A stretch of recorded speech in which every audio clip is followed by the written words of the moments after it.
ఒకటే దృశ్యం ఒకటే. ఒక చిన్న ఊరు, చిన్న మెడికల్ షాప్ ముందు చందు తన భార్య అనారోగ్యంతో బాధపడుతున్న కూతురితో ఇంట్లో ఉండి బాధతో చూస్తాడు. చందు బిల్లును చూస్తూ షాప్ రెంట్, హాస్పిటల్ ఖర్చులతో ఒత్తిడిగా కనిపిస్తాడు. ఖాళీగా ఉన్న బ్యాంకులో చందు చొరబడుతున్నాడు. చుట్టూ ఎవరూ లేరు.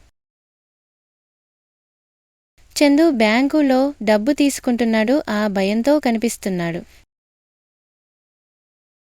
హాస్పిటల్లో చందు కూతురికి ఆపరేషన్ జరుగుతుంది. ఆ కుటుంబం ఊపిరి పీలుస్తుంది. ఒక పోలీసు అధికారి బ్యాంకులో చందు బ్రేస్లెట్ కనపడతాడు. పోలీస్ చందును అడుగుతాడు. చందు అంగీకరిస్తాడు. జైలు కిటికీ దగ్గర నుంచి చందు తాన కూతురిమి చూస్తాడు. అముఖంలో ముద్దు చిరునవ్వు.